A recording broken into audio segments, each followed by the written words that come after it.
Here we go.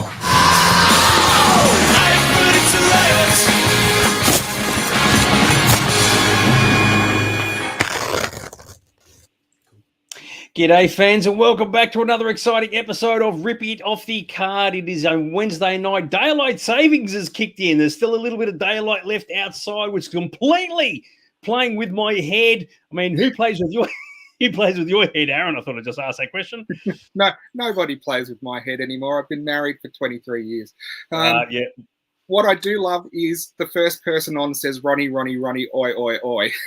Yeah, good on you, Andrew. An absolute classic. I think Andrew sits there stressing and waiting, hanging out for this show to kick off, which is absolutely fantastic. We've got a lot. The show is absolutely enormous tonight, but the coolest thing that's occurring tonight, and it's not the fact that Andor episode 5 is on currently. The coolest thing that's happening tonight is we've got a guest. We've actually got a dude who's joining us tonight.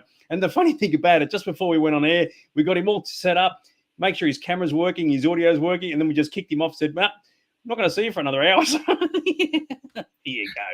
There you go. How have you been? You're going to say something about that? No, how have you been this week? Oh, mate, what can I say? I'm just like, it's up and down. It's like dogs and cats living together, mass hysteria, completely, absolutely out of control. And we've got some interesting news to announce later on, fans, about a new show that's coming out next week. Another one from the Sci-Fi Zone stables. And I'll tell you what, if you can't get enough of Aaron in this show, you're going to be getting a little bit more. How good is that? Is that right, dude? It is. Could it be of interest to Doctor Who fans? I don't know. The old Docky Who? Surely not. But before we do that, we've got that much to get through tonight. We might have not even get through it all because it is completely chock-a-block. Now, remember last week we didn't do a news section, and this week the news section is so big, it's almost like Aaron size, like bursting at the seams. Is that right, dude? It's the Stay Puft Marshmallow Man of news sections. Love it. Christy's going, yep, new show. It's all fantastic. Good stuff. Oh, Guy already knows who the guest is. Well, I did put his name up on the promo, which is particularly cool. It's Ronnie. Imagine that. We just bring in some random dude from the street and we just say, it's Ronnie. In fact, the guest who's sitting there waiting in the green room at the moment, if we say to him, hey, dude, just pretend you're Ronnie, do you reckon that joke is going to work? I don't know. Maybe. No, very, very good. All right. I love it. Your one-word answers. Absolutely fantastic. All right, we're going to move on because we've got so much stuff to get through. You had your chance, Aaron, to say something really, really cool, but you've kind of lost it now. So let's just move on because it's now time for this.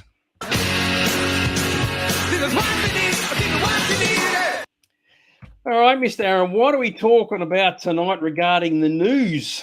Well, it was one of those shows where we've got so much later on, it could have almost missed the news again today, but so much cool stuff's come out. I don't know what order you've put it in, but you've got your Star Wars and other Lucasfilm stuff and other bits and pieces. But the show on the lips of the tips of everyone's tongues at the moment is Andor, isn't it? And you've got Disney, in conjunction with Hasbro, have, of course, released Andor at every different scale and every different figure you can imagine. What we're looking at now is Black Series Andor.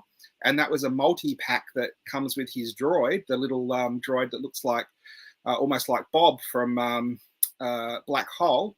And this is just the first of many cool Andor toys we're going to show. Look, you can pose them together. It's almost like the first time we saw Luke and R2 as toys. But these are a Black Series set that are just been announced. And of course, when they announce the leads, you're going to get all the other characters as well. And they've announced Black Series. You've got Bix, and Bix comes with a lot of bits. You can see she's got multiple accessories, including iPad type screen and other things. And I've been quite impressed with the likenesses of this entire wave. You've got, is this Luthen? Luthen, yeah. So again, another fantastic likeness and loaded with accessories. I think with these they must be doing laser scans now, because I was particularly impressed with the likenesses of everything in this wave. So if Black Series rings your bell, this is a particular good wave. And if you're loving Andor, well, it ticks two boxes then, because they're releasing figures straight up. And you've even got probably the nicest release of Mon Mothma. And again, it's a fantastic likeness of the actress. She comes fully posed in the costume we've seen so far. I think in episode 4 of Andor, she makes her first appearance. So these are, again, it's interesting, like Obi-Wan, when they released that, they the week after they released it, we had all those toys of Lola and all the different figures from that, and I haven't really seen much around. So I don't know how much will hit the shores locally, but this is stuff that's planned and coming out pretty soon. And I would say, just the way marketing goes, they want to get it out as close to the series being aired as they can, just so you've got that extra marketing of it being on. It's a bit different with streaming where it's on forever once it's dropped, but the excitement's just what they try and grab when it first comes out. What do you think of all this, Dags? I was waiting for you to ask me. I like it. Christy said on Monday, yeah, you're right. I did say there wasn't any Endor merchandise, and yet here it is. Phil has made a point of saying the Black Series stuff he just can't keep up. I'm completely with you on that one. Actually, sorry, corrected what he said there. Yeah, series. I think it's actually a lot of it's unnecessary. I think a lot of it will be sitting on peg warmers forever in a month of Sundays, as will these figures. I don't think there'd be a demand for it. So it's a great show. They're great characters, but whether they're the kind of thing that people are going to be saying, "Oh, I've got to have them," I doubt that very much. And included in the mix is the Vera figure as well, which I don't know if that was a Black Series. I think it is. Yeah, it's good that they've done it, but I wouldn't be surprised if they just don't sell at all. No, the Vera series is actually that vintage collection. So I thought it was quite good likeness for that scale as well. And I think Hasbro have learned a lesson over the years. Rather than releasing waves of stuff over a year, release everything in one go when the excitement's out. Kind of like when a series drops and everyone binges it. They're hoping collectors binge collect. Because you're absolutely right. Once it's a month or two old, it's into the bargain bins, isn't it? Oh, yeah, exactly right. It's an interesting from DJ's man about the packaging is different for environmental reasons. Do you know if there's been a change at all? Yeah, if you look, you can't. There's no plastic on the Black Series packages anymore. It's just the cardboard with an image of what's inside because they're trying to cut back on as much plastic as they can. I actually thought this was the back of the box. And I thought, why doesn't he show me the front? Oh, okay. I didn't realize that. So, okay. Very, very good. Yeah. So other than the Mon Mothma one, Mon Mothma will be popular because she appeared in Rogue One and, of course, is a character in Return of the Jedi and all the rest of it. But everybody else, I mean, I can imagine characters like Vera and Bix, they just won't sell at all. So there just won't be a demand. You don't think Cassian will sell? No. Okay. Nobody even wanted the series. Most fans didn't give a shit about the series. Why would they give a crap about the action figure?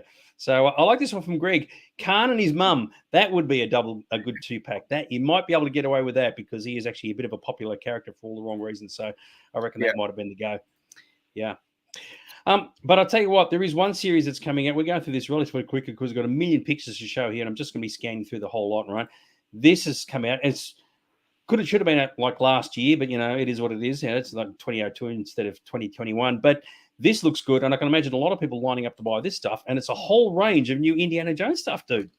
So the Indiana Jones stuff, they're releasing a few different waves of different sizes, and of course, this is coming leading up to the release of the movie Indiana Jones. I think is the name they're going to go with his final movie, just Indiana Jones. And this is Black Series size Indiana Jones figures with the same amount of detail and accessories as the Star Wars Black Series, and I do think these will be a big hit just because there's a lack of Indiana Jones merchandise, and it's got as big a fan base as some of the other big franchises that kind of come out all the time. There is just pent-up expectation of this, and the good thing is they haven't waited to release figures from the new movie like Dag said would probably come out and splutter. They've gone with the classics that everyone wants. And what I think is amazing with these ones, they come with a BAF, and the BAF parts are all Ark of the Covenant. So if you collect all the figures, I think there's 4 in the first wave, you can put together the Ark of the Covenant. When you put the Ark of the Covenant together, you can pop off Tot's head and put the melted version on. So they do come with alternate heads, accessories. You can see Marion's got the frying pan there, and also she comes with the monkey. The likenesses are quite good. With Marion, I was impressed because I have a beef at this scale with the female figures. They don't seem to do a good job, but Marion was quite good.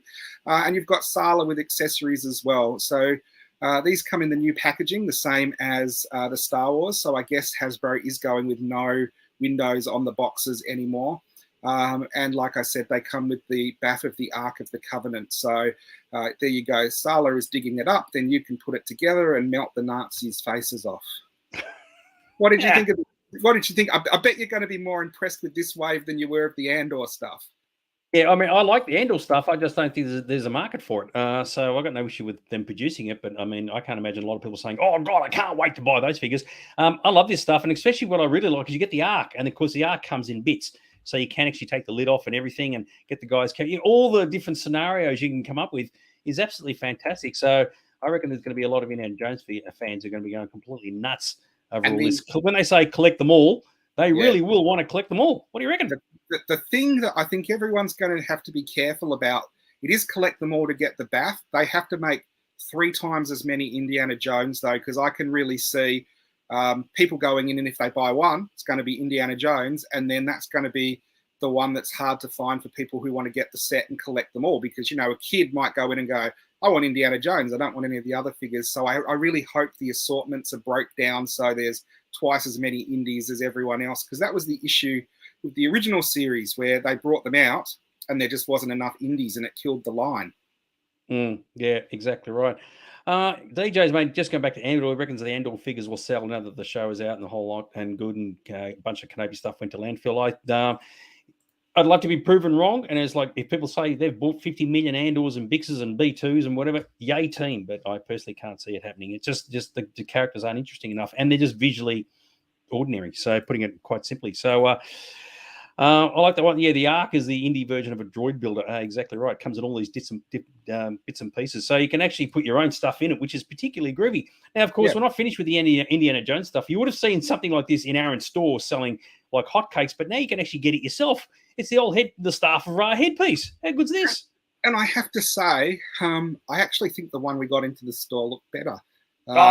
Cushions. than the official one, because the official one is just a plastic and it's a toy, so of course it's going to be aimed at that market. I am impressed they've actually done this. So they've actually done not only the headpiece, but the top of the staff of Ra and the base where you can plug it in.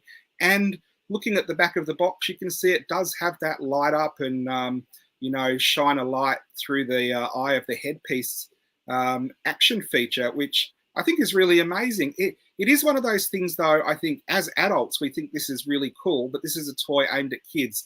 95% of these are going to go into adult collections. So it is an interesting little piece. But tell you what, Dags, if you bought all the figures, you'd buy this as well, and you could display them around this and it would look fantastic. Yeah, and I love the fact in the movie, Belloc just says, they've just embedded a crystal. No one ever talks about what the crystal is. Imagine they put the wrong crystal in, and as the sun shines out, it just goes off, in like all sorts of directions. Wrong crystal, kids. Let's not worry about those details, shall we? And finally, you mentioned earlier about how the original Indiana Jones action figures came out. There wasn't a lot of them. So it looks like they're re-releasing them again. Is that right?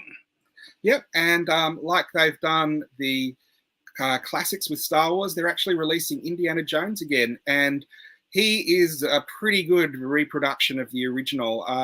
Of course, everyone will be able to tell straight away it isn't the original, but those who don't want to spend, close to $1,000 for a carded original can probably pop into JB Hi-Fi later in the year and pick it up for $29. And for some people, that's good enough, especially as it looks like the original figure. So you pick it up for $29, you bury it in the sand for 1,000 years, it becomes priceless. I think I'm going to love it. I'm going to buy about 6 chasms of them. Yeah, I like that. I like this from Madzi. The staff looks a bit short. It was only like this big. How high is it again? It was 5 kadams. Was it 5? Was it 6 back to 5? 6 back to 5. Yeah, you're right. 6 back because yeah, exactly right. So the ultimate trivia quiz question. Absolutely love it. This is an interesting one. Adult collectors is 100% the audience for this year. Kids have no idea who Indiana Jones is. Well, next year when the movie comes out. At least been introduced to by their parents. Ironically, good old Spankin, he named his kid Indiana. So that kid is definitely going to know who he's named after. And of course, when I talk about Spankin, I don't mean this one. Couldn't help myself. On a show that we're jam-packed with material, we still managed to squeeze in a Spankin. No, mate, it was very important you slip one in from time to time. All right, so we've gone through Star Wars, gone through Andor, gone through a whole lot of Indiana Jones. The last item we've got in the news section is about so far removed from any of that stuff. I don't even know why they've even produced this. You'll have to explain it to me. Elvira, mate, what is the deal with that? Well, I know this is a bit left field, but I really like this because what they've done, they've taken the Bally arcade pinball machine Translight and used that artwork as the box to release a box set of Elvira merchandise. So you get caps and figures and all this other awesome stuff. There isn't a lot of Mistress of the Dark merchandise out there. So there's some stickers there, and I think there's a key ring and a pin and some other bits and pieces. And I was impressed with this just because the artwork is not what they do a lot these days, and it's CG manipulation. You know, it's actually the original artwork back from the pinball machine. So this is an anniversary set they're releasing. So all of this is in the one collector's box. So if you are into Elvira, Mistress of the Dark, this is one of those items that came out of nowhere. I think it displays amazingly just because of the vintage artwork on it as well. So that's my sort of oddball pick of the week for you. That is very oddball. I like that. Yes, they can show boobs with Elvira. Well, exactly right. And it's kind of funny because like Elvira was around like a couple of decades ago, 3-4 decades. So it's just funny out of absolutely nowhere selling and producing merchandise for her. But Daniel says he loves it. She was very, very popular in many different ways. So, which is very, very cool. Even Mick has said it looks absolutely fantastic, and it does too. Good stuff. All right, so we're gonna. Now that's the news section. Normally we'd be going on to something completely different, but because last 2 weeks we've had the Royal Melbourne Show, we've got a bit of a show bag update. A very, very quick one. We've got the main discussion at the end of all the other crap that we go through. But you want to have a bit of a quick natter about the show bag stuff situation, Mr. Aaron. Yep. So it's interesting. We've now been long enough. We have an annual show bag report, and this is our second one. And I just thought I'd go through the show bags that were available this year at the show, have a quick look and say what I think are good ones or a good investment for down the track, because a lot of people might be looking at these to put away. The irony being the show's already finished. You go, quick, if you haven't got a chance, go out and buy one. Oh, it's too late now. Well, the great thing about the pandemic was all these show bags went online as well, so you could get them at the show, but there's also online stores. So if you are quick, you can get a lot of them still. Yeah, exactly right. Although the joy is kind of missing when you buy them on the internet. It just rolls up with FedEx. It's like, mate, that's not exactly the same as going to the showgrounds and buying them. But yeah, anyway, off we go. Okay, so it's showtime, and this is just the lead into it. So again, we've got a mixture of all the different genres, from stuff from little kids right up to adults. It's interesting that you see the stuff that I think is the most appealing, and it's the retro stuff. So you've got Sonic the Hedgehog, who came out in a movie, but the show bag they've released is firmly planted in the gaming version of Sonic, not the actual movie version. Now, that could be a rights issue, or it could be because they think this is more popular. And the other bag that was out this year is, of course, your classic Game Over Pac-Man show bag.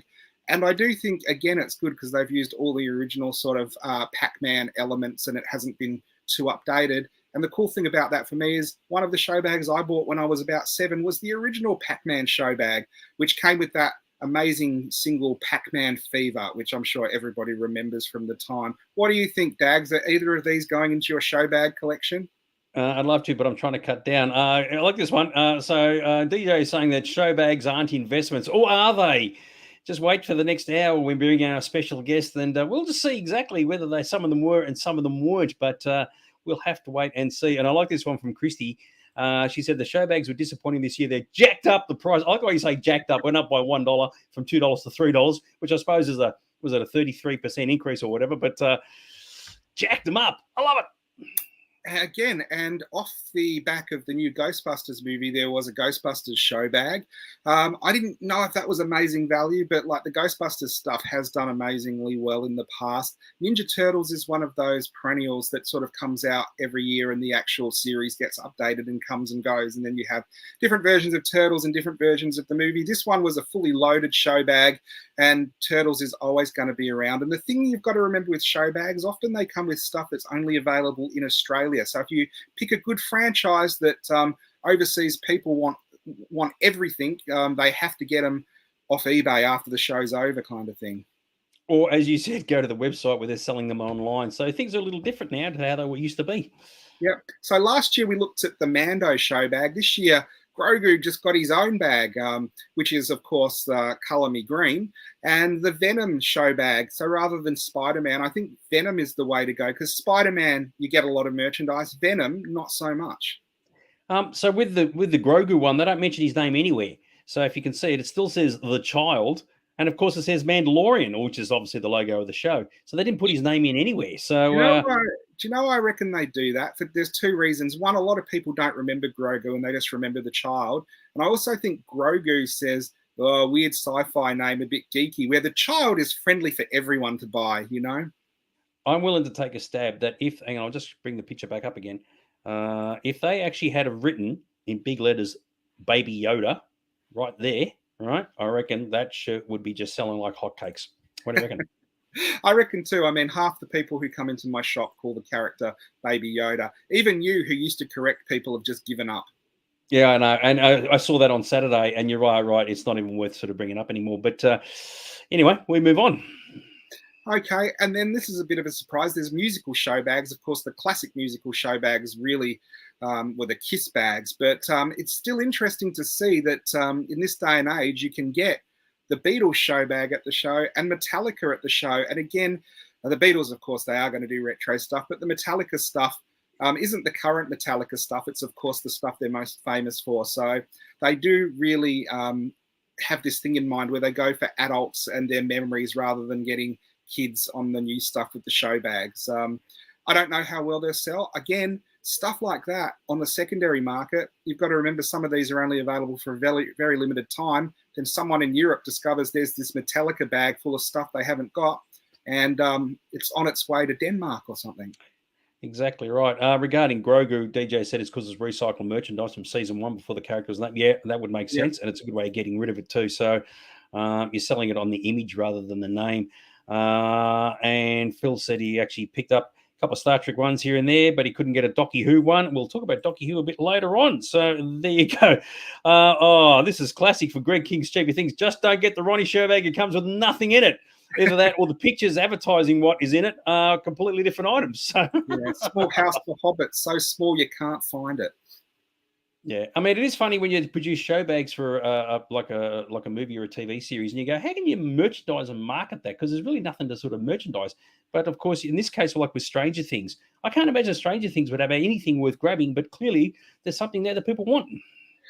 Stranger Things is an interesting one because I truly did think Stranger Things ran out of steam after its first series being amazing, and then two good but not as popular second and third series, and then it came back with series 4 and everyone loves it again. Stranger Things is one of those things that I think will be very of its time for sort of the beginning of the streaming mega show, and when it's gone it will be well remembered, and 20 years from now I think there will be people who grew up with it, who loved it, will be collecting this stuff. The other side of that, I guess, you've got Supernatural. That was a show that was around for more than a decade, and it's still popular enough that people start watching it, watch the whole thing, and come in and collect it. But there isn't much merchandise for it. Stranger Things has been merchandised where at different times you could go into Zing and there was a Stranger Things section. Supernatural, not so much. So they're my two picks for these sort of Supernatural TV shows this year. Yeah, I don't agree that both of them will be worth anything in the future. They'll just come and they'll go. I think other franchises definitely could do well, but these two, no, I don't think so. It's very, very eclectic sort of market for the future. 10 years from now, 15 years from now, they'd be curious to see how it all goes. I like Rusky Babes has said it's a Maltese budgie show bag. Yeah, we all need one of those, which is particularly cool. And of course, this is interesting to see if there was any demand for this, considering the shows was such a long time ago. This is an interesting one. I highlighted this because I don't think there'll be a lot of demand for them, and that could be why they might be worth more if no one buys them, because they're just hard to get. But Friends and Seinfeld coming out as show bags kind of both come out of nowhere. I guess they've both in the last couple of years had revivals on Netflix that have bought the entire package, and Channel 10, one of their substations, seemed to show Seinfeld 24 hours a day. But they're sort of interesting ones because you don't see a lot of merchandise around. And Friends, they have brought out Friends Lego before and Seinfeld Lego. And I guess the next step is a show bag for each of them. Be interesting to see. If you look at the Seinfeld show bag, that probably doubles the amount of Seinfeld merchandise that was available from this time last year. So it's quite incredible. Yeah, you do wonder if there are people saying, we're going to put something in this bag, just invent things, just like slap a logo on there. It doesn't matter what it is, so long as we fill the bag out. That's the most important thing. Everybody loves it. Good old Ronnie. There was a good comment here. Order the Small House for Hobbits show bag and get a Bertie Beetle. And Christy said the Ronnie bag would come with a voucher saying you need to pay extra postage to get your bag items. I love that. We all love Ronnie. Yeah, exactly right. One of these, I think the one on the right, I think would have a chance of earning some value down the track, but not the one on the left. Yeah, well, it is another interesting thing. I thought there would be zero demand for a Brooklyn Nine-Nine show bag. It is a cult show, but not to the point where people come in asking for figures and things like that. And that could be one of the reasons why picking up one and shoving it in a garage and sitting on it might be worthwhile. The Top Gun one is interesting because you've just had Top Gun Maverick. Do you think they have Maverick on the bag anywhere? Yeah. They have purely gone for the original Top Gun. Maybe that license was cheaper, or maybe I don't know why they would have done that. They're appealing more for the adult nostalgia market. But I did think that was another bag I did not ever expect to see, and there we go. Yeah, you're right. It's obviously, as May mentioned earlier, maybe they just had all the Top Gun stuff sitting around and decided to just shove it all on and not even worry about putting the extra logos on. Adzi, predicting the future. Supernatural will last. It's the modern X-Files. Stranger Things will fade into obscurity. So 10, 15 years from now, we're going to rip it off the card season 12, 15 or whatever. We'll go back and ask Adzi, okay, is that actually the case? Is that what really happened? So we'll have to wait and see. What do you reckon, dude? Yeah, it's interesting. We did this last year, and some of the predictions last year have already started going through the roof on eBay, where they do Star Wars ones, which are always going to be popular. Last year, they decided to do an Empire Strikes Back one. Now, that was, I think, a $35, and that's going for $75 to $100 on eBay after only a year. So these things can get life of their own, but you're right. Like a franchise that's already popular is always going to be popular. You're taking a punt on things like Stranger Things. Well, the cool thing is when I know we'll get to rip it off the card season 15, we'll at least have one person watching us because Adzi's just said done. Now, this is a question for later on for our special guest, but Rusky Babes has asked if they ever did a Hey Saturday show bag. Our guest is watching in the green room. Thumbs up or down if they did. They did not. All right. Thank you very much. So, sorry, you're out of luck. I don't even know why they didn't, because that would have been massively successful. So, I'm sure we'll discuss it further on in the second hour of the show. But, yeah, what do you reckon? Yeah, it's interesting because researching this, there were things that were produced as show bags that I remember, but I had totally forgotten, like the Rage show bag and different radio station show bags like the Triple M show bag and things like that. The Rage one would be good because as soon as you open it up, it goes, Rage! Now, these last two, I do think will increase in value. Dragon Ball Z and Pokemon. Well, we know this already because if you've got one of the Pokemon show bags from back in the 90s, they're already going for hundreds of dollars. Pokemon and Dragon Ball Z are tried and tested games that are not going anywhere. And they've both got, I guess, flagship shows that have released, decades worth of material. They get new generation of fans, and you've got to that level now where kids who grew up with them are still collectors and they have their own kids who they introduce. So that's usually the gold seal of a franchise that's going to have legs. Again, show bags are an Australian invention, so they don't have them overseas. So a lot of this stuff is totally unique here. Yes, a lot of it is crap, but that makes it even more collectible in some people's eyes. So for those people who are watching, who got all these questions regarding show bags, save them for the second hour when we bring our special guest in, because that's when we're going to be talking about show bags, not just what came out, but their history and their collectability and all the rest of it. So there's a lot of people with a lot of comments, but this isn't the segment to mention them. We're just showing you an overview of what came out this year. So, okay, so sit tight, hold on to your questions on that for the next hour. So it should be very, very groovy. Alrighty, so that's our show bag update for the Royal Melbourne Show this year. It was very, very good, very, very exciting. But now we've got time to bring the tone of the show down a little bit. It's now time for this. Useless pop of the week. All right, kids. Now we don't have to worry about showing you a pop and you saying what it is. Now, when I looked at this, I thought this isn't so bad. Then I realised what it was Aaron was highlighting. So just quickly, at the face value, it's a Hulk and it's a Groot and a Thanos. What could possibly go wrong, Mr. Aaron? Well, what could possibly go wrong with Pops? Do you know what could possibly go wrong? They just release any variant for any reason that they can think of. And this is one of those examples. This was the Christmas in July set. So this isn't even, this is Christmas themed, but it's not even released for Christmas. They'll actually release another set for Christmas. This is Christmas in July. And they're all not amazing. Particularly Thor in his like Christmas ugly sweater. But the one that I was just like, really, did we really need this Pop? Can you guess which one I highlighted, Dad? Yes, you can, because I sent you the photo. But play along. Which one's the worst one there? Yeah. So what does everybody think? Because at face value, they seem to look okay, and I agree with you. But when I looked at it further and you sent me through that extra picture, I go, yeah, what's the deal with that? A snowman Captain America. Well, what's the deal? crazy thing, when I looked at it in the package, I thought it was a penguin with Captain America's costume on. But when they, what did they? Yeah, I'm melting. But when I looked at it, I'm like, do we really need a snowman version of Captain America with his carrot nose and his mittens with stars on and his shield and scarf? I mean, even the dap old Doctor Who didn't have a scarf, and they put it on this bugger. Yeah, that's just it. Actually, when you say he's a penguin, I kind of get that. Actually, it kind of works for me. So you just want to take him down to Phillip Island and leave him there. So it is one of those weird things. Insane. When I first saw it, I remembered. There was those old Hanna-Barbera or Looney Tunes that had the little penguin, and I thought, why have they done a Captain America version of that? But yes, that's my choice for the useless pop of the week, the Christmas in July pop set with Snowman Captain America. Yeah, actually, I totally agree. That's completely nuts. Ironically, if you're in America, you don't even need the Christmas in July part because it does snow in America and it is winter for them. So, but for us, yeah, completely and utterly useless. Phil is saying Oshawott in Pokemon like a snowman. Don't give them ideas, Phil. We don't need more pops. Yes, exactly right. Anyway, so that's a useless pop of the week, but somebody out there will go, oh, that's awesome. I've got to have me one of those. Get the Captain America pop, stick him in the sand for 1,000 years and see what he's worth in 32, 22 or wherever it is, and just see if his value's increased by that point. What do you reckon? I was just thinking, what do you think is poorer value, show bags or pops? Cop this comment. DJ said his girlfriend got him a Funko Pop for Christmas and he broke up with her. Oh, jeepers creepers.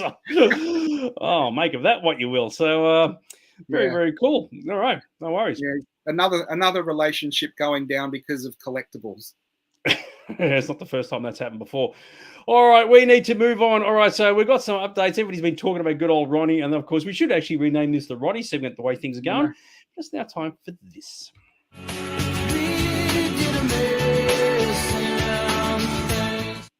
All right, so you've got a couple of updates on things that you're still buying there, Mr. Aaron. Is that correct? There is, before we go on to anything, what you said then about the Ronnie subject, we have had conversations with different people in different warehouses before that have kind of petered out. And I thought that would happen with Ronnie, but he has been good value. And I think he does watch the show. So be mindful of his feelings when we talk about him. But I do think the show would be lesser if he decided not to be on it anymore. What do you think about that, Dags? Think about his feelings. What about his feelings for customers that his company is deliberately ripping off, including you? So I think we're lifting the lid off some of the trade practices, and it helps everyone. We're providing a public service. Yeah, especially from in your case, when you keep sending him money and nothing turns up, not mentioning a small home for hobbits. But in the interim, you've been buying more stuff. Is that correct? I have been. So we haven't had anything arrive this week, so I've decided I'll whack a couple of more things into the AliExpress shopping basket and see what we get. We've had pretty good run of stuff when we get it. The stuff that's been turning up has been all right. The problem is we get about half of what we order. So I don't know if that's too much of an issue for us to continue. So this is the eye of, I want to say Asimov, but it's not. It's the eye of Aga something or other from Agalotti. It's a pasta dish. From Doctor Strange. It's the amulet that houses the green infinity time stone, and this is a really nifty little pocket watch version. So you get a replica of the plot and the prop, and when you open it up, it actually has a little pocket watch inside, which I think is a neat little tie-in, being the time stone and having a clock inside it. So it looks quite intricate. It looks quite nice. Oh, Russell, you're going to love what else I bought from for this week as well. Then, so if we go to the next slide, I picked this one up for Chad because Chad likes Alice in Wonderland, and these were quite cheap. They're only like $5 each. So I thought, I'll grab this and I'll kind of put a bundle together and see. Yeah. I'm sticking with Agalotti. That works for me. Yeah, Ragaletto or whatever. Yeah. Yeah. So we've got a Doctor Strange, an Alice in Wonderland. What could be the third watch that I chose? Now, this is interesting because this is a Time Lord watch from Doctor Who, but it doesn't actually mention it anywhere in the anywhere in the listing or on the title or anything. And I only found this because I bought the other watches and then this one popped up. So what Russell was saying about the watch from Doctor Who turning up again, this one comes, it's a replica of those. Now, the toy ones that we had were plastic, were about $30, and this is a genuine metal one for $7.12 Australian. So if it's as good value as the other stuff we've had lately, this could be a winner. Some good collectible stuff in the shop. So all of those items only came to about $35 shipped. And as you can see, buying from them makes Ronnie happy. Very good. So you see, the $33 I can kind of handle, so that's not so bad. So we'll have to see what happens, which is particularly cool. Now, one of the big sagas that's been going on, this occurred last week, for those who didn't see it. Aaron decided to run out and buy himself a pallet from Amazon. Amazon, it just sounds silly saying it. Amazon apparently have all these pallets that they've got nothing to do with. They're just like unclaimed items. And Aaron said for $64, I'd buy himself a pallet of shit. Told Ronnie about it, and Ronnie went completely off the deep end saying, what are you doing, dude? You're getting scammed. So there's been a bit of correspondence between Aaron and Ronnie regarding that particular scam. Remembering Ronnie himself is a scammer, so keep that in mind. All right, so there's a bit of correspondence that's been going on between the two of them. This has got some text that Aaron has to read out. So if you've been following what happened last week, this is the continuation of the conversation of this week.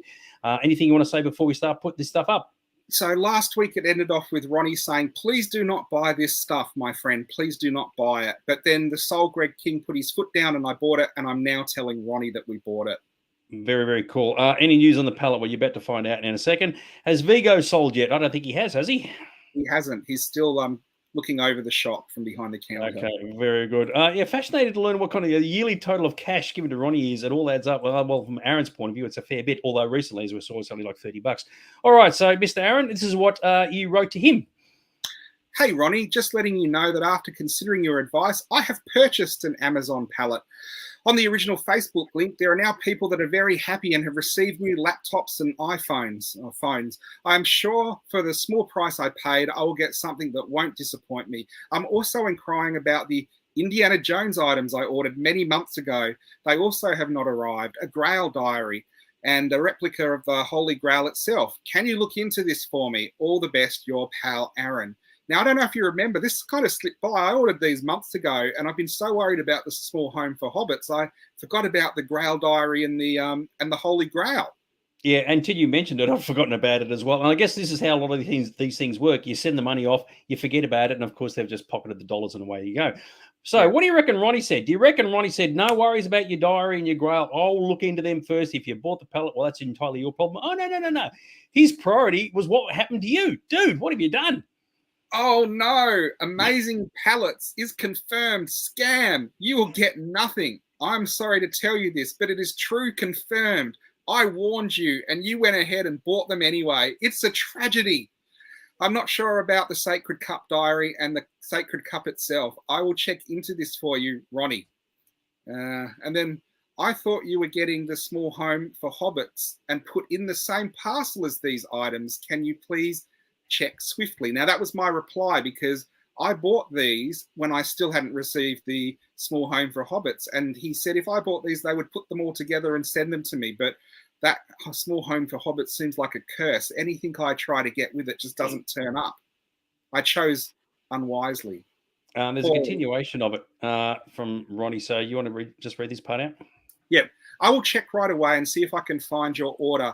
I know you have been waiting a long time for order, so it must vex you. Try and get it fixed straight away for you, Ronnie. I don't want to say anything about anything further than that. But anyway, what did you have to say to him? Okay, I've been sitting on this for a while because I know about how AliExpress works. This is interesting, as a small home for hobbits and the Indiana Jones item are from two different sellers on AliExpress. So I would have been surprised if they could have been shipped together. But I do appreciate you looking into it for me, Aaron. So I don't know if anyone knows. I'm ordering from a website, AliExpress, but what it is, it's a catch-all like Anyway, like one of those where you have a whole lot of different sellers who sell their items and they're all under the one banner. So when I've been buying some, I do try and buy from the one person, but they come from different sellers. So when Ronnie's been saying to me, I'll look into that and we'll ship them with this, that's not going to happen because one might be in Beijing and one might be in Hong Kong. So they're not going to actually check the warehouse and put them together for me. So what do you reckon happened to Ronnie? Do you reckon Ronnie goes, I've been caught out. Oh, no, geez, he's been sprung bad. Oh, no, he whipped out excuse number 6 and has an answer for everything. Oh, I explain what looks like scam behavior. I work for the site, AliExpress, in customer service. Other companies sell on site. And if there is a big problem, it comes to me to fix. When you first deal with problem, you deal with seller. And then when it becomes worse, you deal with me. This is why I don't look for items myself. I'm in office, not near any warehouse, and I don't send items. I make sure Lackey at warehouse looks for items for you when missing and ships quick to fix issue. We have chat a lot for a customer. Usually don't remember one from another. Usually give up trying to get stuff and do pay reversal quick if there is a problem. Hope this explains everything. If you order more stuff from me, I can help more. I also try and sell items. This is part of my job. Ronnie. That's part of his job, eh? So he gets the lackey, down in the sweatshop, with the 15-year-olds, they're running around. It's like, how do you reckon they sent that information down by carrier pigeon or just like paper airplane it out the window of the office? By Maltese budgie, I think. Unbelievable. All right, so we're almost at the end. So go for it, dude.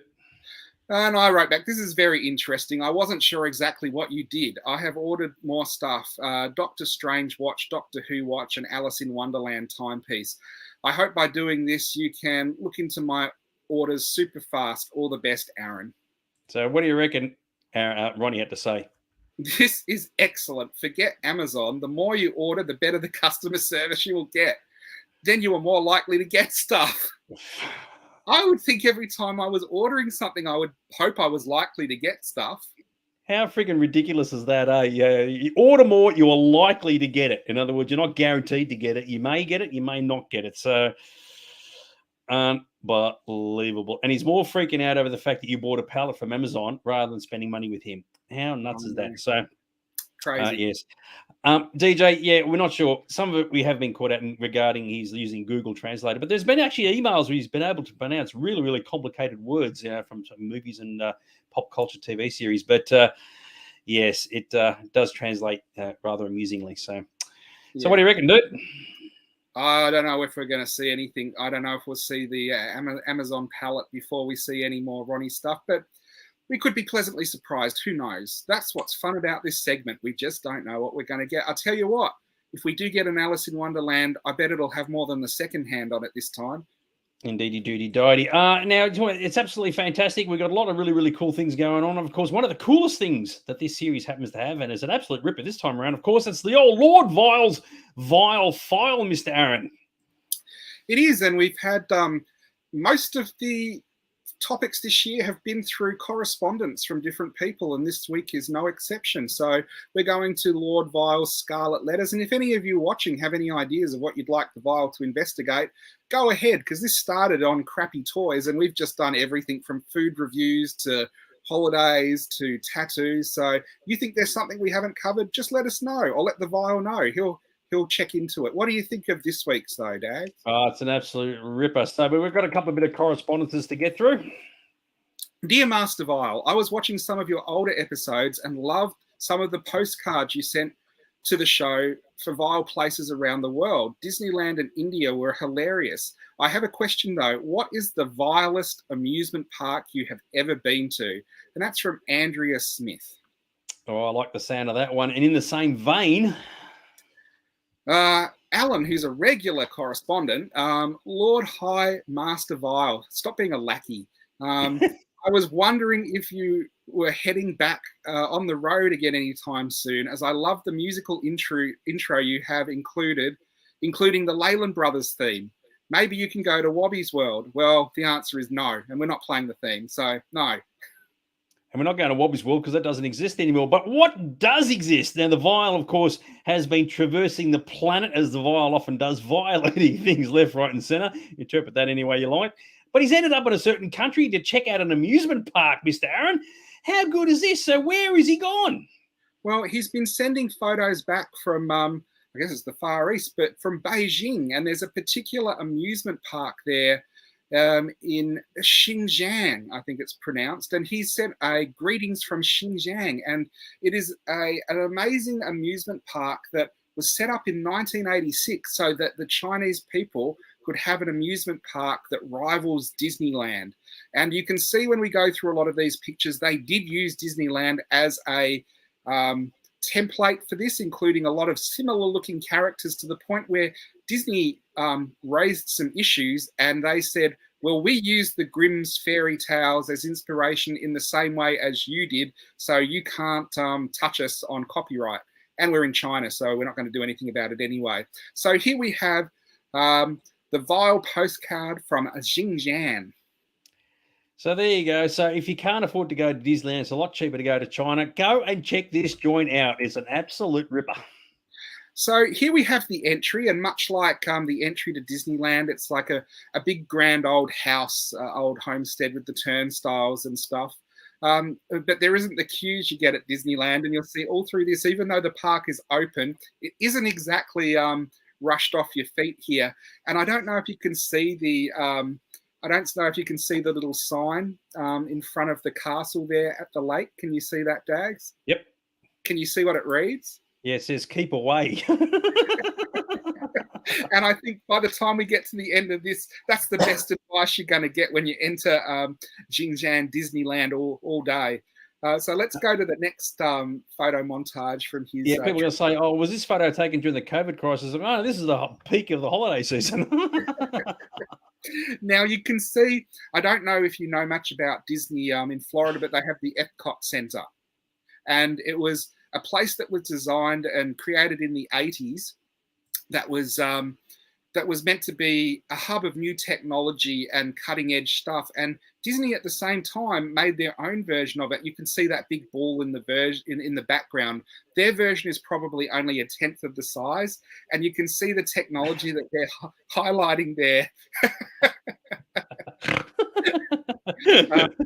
Is the space shuttle, but it's one of those, I don't know if it's a concrete sculpture or what type of thing it is, but it's seen better days. Now, I've got to say, when the Vial sent me these, I did go online and have a look. And when it came out, it was pretty nice looking and pretty new. But after 40 years, they haven't done, that needs a lick of paint. You could see that's what it needs. Colin has said they purchased the space shuttle from Ronnie. I was thinking maybe it was the Challenger after it came back. But it's not too flash, is it? But as you can see, people are just bursting down the doors to get in. How good is this? Now, that green castle there, which is next to not the Epcot Center, is the American Experience. And the fantastic thing about the American Experience, you go in and you're hailed by Popeye, which is one of those classic, it's actually not Popeye because they're not allowed to use any characters, but it looks damn close. It's one of those classic Disney characters that you won't even find in Disneyland. But the American Experience has fantastic things like kangaroos, zebras, lions and tigers, and interestingly enough, from the reviews, it has just about everything except for anything to do with America. And then you have the wonderful animatronic people there that are so lifelike you could mistake them for real people or actors being part of the ride.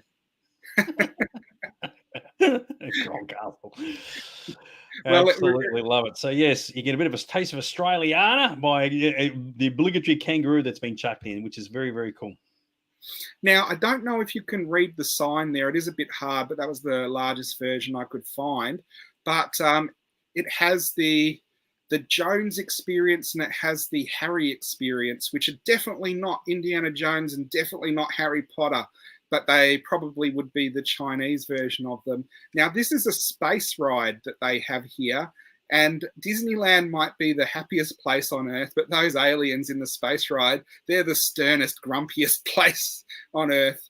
What do you think of that one, Dax? Love it. Now, I'm using the magnifying glass of truth to read the sign on the pink pussycat, right?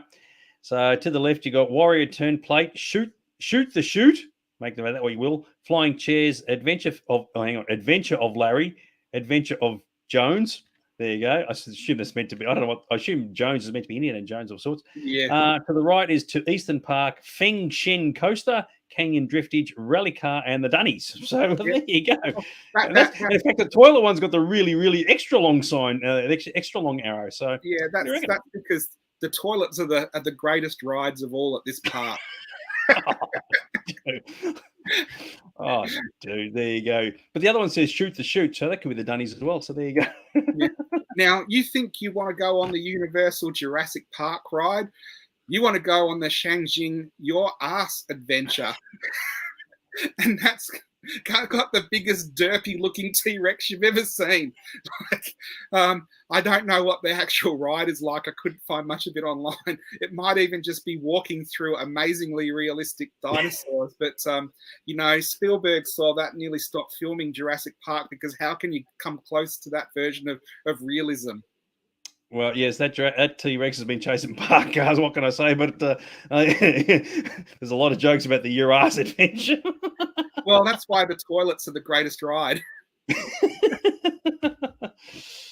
Now, here's one of those that Disneyland has the haunted mansion, but Shenzhen has the Castle of Ghosts, and I guess this is a bit like an Asian version of the haunted mansion. Now, on the top there, in the picture of the parapet, you can see a hand. Now, there's a close-up of the hand. And you can see what everyone loves at Disneyland are the decapitated heads that are around. And when you go through this Castle of Ghosts, you actually have control yourself, Dag. Finish. It's inappropriate, but I gotta put it to comment of it's great. What are you gonna say, dude? Well, you actually have zombies eating human flesh and looking at the kids as they go by. So it's a little bit different from the Disneyland experience of the Haunted Mansion. This is this is definitely an adult show tonight. So you got back this one, and T-Rex trying to back one.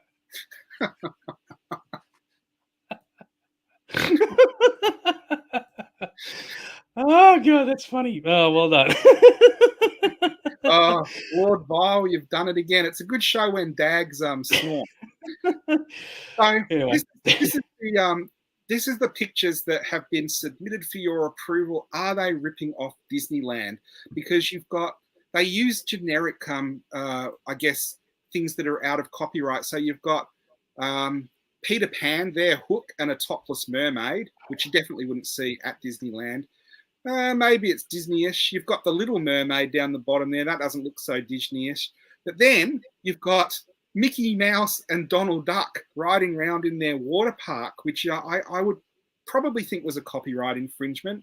You've got Snow White, and it is a very Disney version of Snow White. But I love where they've put the window where you can buy tickets, like right where her front bottom would be.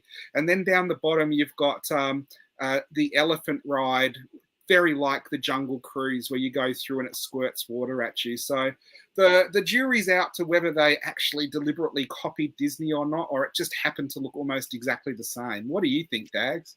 I was thinking that Snow White. It's like, she's obviously trying to put tickets on herself, or I was going to say in herself, but yes, very, very cool. Now, here's some more of the just random stuff. You've got the Worm Coaster. Everybody loves the giant pineapple ride.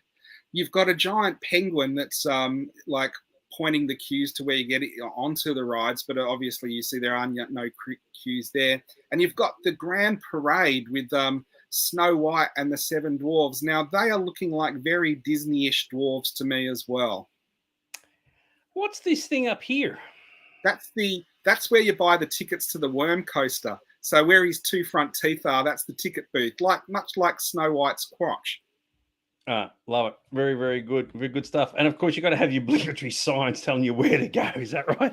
So yes, when you're driving up to this park, you can find the exit to Racist Park, and you know you're in for a good ride because, like I said, the toilets are the most exciting ride, but apparently there's no shitting. Thank you. And they're very, very careful of the grass. Do not disturb tiny grasses dreaming, which is an interesting sign. And just to make you feel good, I like your smile, but unlike you, put your shoes on my face. And tell me that you love me, is that right? Well, they're not using as good a translator as Ronnie, that's for sure. Racist Park just conjures up a whole lot of bad images, doesn't it? Oh, I love it. Yes, very, very cool. And I think we got this one here. And I think this is this the last slide maybe of different stuff? Poison and evil rubbish. And of course, there's one here that's for Colin, beware of missing foot. So what are you trying to tell me about this particular theme park in Xinjiang, or where it is, Mr. Aaron? The Vile loved it. He got a 3-day pass and rode everything twice, including the Your Ass Jurassic Park ride. He went on everything, checked it out, took photos, sent them back, compiled the segment, and well and truly violated it. Absolutely fantastic. How good is that? That is very, very groovy. Now, all right, so this is what's happening. It's almost 9 o'clock. So we're going to bypass the eBay segment because we want to bring in our special guest who's been sitting there patiently waiting for things to happen. So the eBay thing will carry over till next week, which is particularly cool. But before we get too excited with ourselves and we bring him in, because he's sitting there like chomping at the bit to have a chat about showbags, we actually have to promote something. It's commercial time. So next week, we've discussed that there's a brand new show coming out that we're producing. It is very, very exciting. Aaron himself is like chomping at the bit to kick this one off. It's going to be very, very groovy. And of course, it is all about the docky. Is that right there, Mr. Aaron? It is. It's the Doctor Who report. And a friend of the show, Ian Peter Davison, who's watching along tonight, had suggested this and is actually a Patreon for this. So we're kicking off a show and it's going to be me and Greg King, and it's an hour of just Doctor Who. So everyone who doesn't like Doctor Who so much, there'll probably be a little bit less of it on Rip It Off the Card. So yay, that's a win for you guys. And everyone who wants to see more Doctor Who, there's going to be an hour of it on Thursday night. So that's a win for you guys as well. So everybody should be happy about this, shouldn't they, Dags? Absolutely fantastic. And so for those who aren't sure, it is kicking off on Thursday, next Thursday, not tomorrow, but the following Thursday, October the 13th. It should be an absolute money bag. Sullivan, he's gone the yawn already. So absolutely love it. So very, very good. And before I forget, I've got to press a couple of buttons before we bring our guest in. And I like the fact that, we're not having the eBay segment, but if some people have already put bids in, which I think is kind of amusing. Just for those who haven't forgotten, I've got to just get rid of that. Thank you. What am I doing? All right. So don't forget, if you haven't done so already, be sure to check out our socials, the YouTubes and Twitters and all the rest of it, because there's a lot of very, very exciting stuff. And, of course, it does promote and talk about our other shows. And for those who aren't aware of it, Aaron does have his own store. Mr. Aaron, you want to talk about your shop very, very quickly? Yeah, we've got a shop in Blackburn, Aaron's Collectables. If you are a viewer of the show and ask for a discount, we give 10% off to anyone who's watching. And we also give 10% off to fan clubs. So if you're Oztrek, Skywalking. Starwalking, not Skywalking. Starwalking. I know you're there. You're to correct me. So that's all cool. Your Doctor Who Club of Victoria or Doctor Who Club of Australia. All of those, even more obscure ones, you come in, we'll give you a discount. So, yeah, that's all I've got to say about the shop. Very good. All right. So that actually brings us up to discuss our feature presentation. And as I said, we've got to bring in our special guest who's been patiently sitting there waiting to come on for the past hour. So let's not muck around any longer. We're going to bring in Mr. Leigh. How you going, old son, Mr. Leigh? Greetings. I'm going very well. It's going to be difficult to follow up the Jurassic Park segment, but well, before we follow up. Before we get just too excited, I'm going to just get you to tilt your camera down a little bit because we feel like we've got a hump on the road here. Absolutely fantastic. So, Mr. Aaron, Leigh is a collector, a researcher, and a fan of showbags. And because we were going to be doing a review of the show, I thought we'd have the main feature as looking at vintage showbags, the collectible ones, the history of them, where you can get them, what they're worth, a bit of everything. Absolutely right. All right, let's kick it off. So, where are we starting from? It's showtime again. Yeah, so for some people, the Royal Melbourne Show is going to look at cute animals and eating the food. And for other people, it's for looking at showbags. So I was wondering, Leigh, would you be able to give us a quick breakdown on the history of showbags in Australia, where the idea came from, and I guess bringing it right up to the current state of the show? Yeah, it's the story about the origin of showbags is fairly well known. They started their lives as sample bags. The earliest recorded one, I should say that it's an Australian invention, of course, an Australian innovation. The earliest recorded one is from the 1870s, I believe, where a lump of coal was handed out to visitors to the Brisbane Ekka.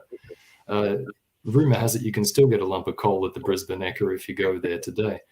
But in the 1920s and the 1930s, this evolved into companies handing out samples of their wares, and particularly during the Great Depression, samples of soups and other products were available.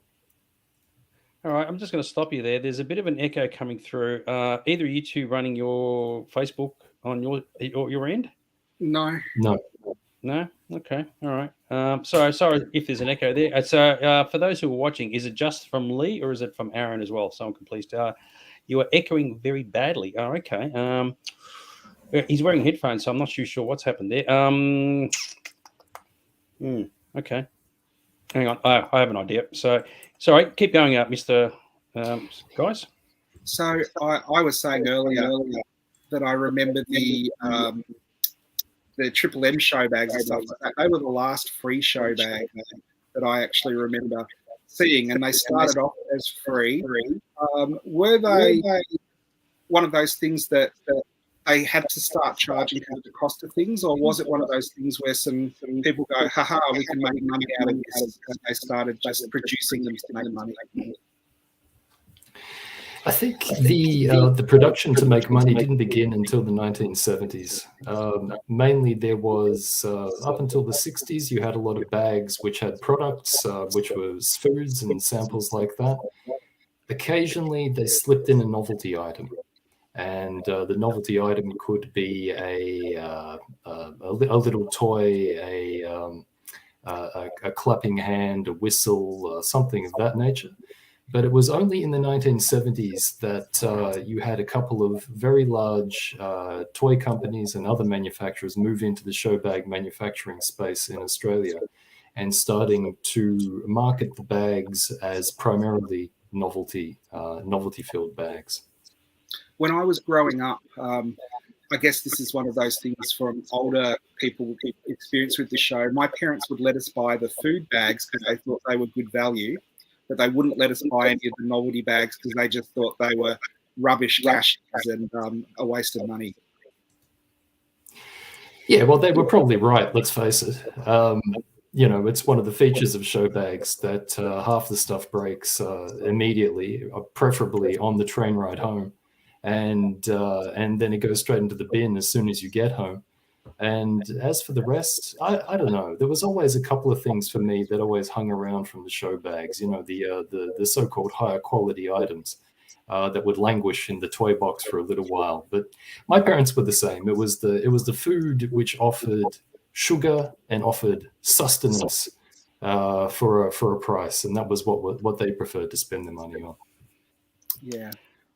There's still apparently an issue regarding the sound. What I'm going to do is I'm going to remove myself and just leave you two in there. Okay, so Aaron, you can run the show, and I'll just push the buttons in the background. And if people can comment and say if this has actually improved the sound or not. Okay, so I'll disappear and we'll see what.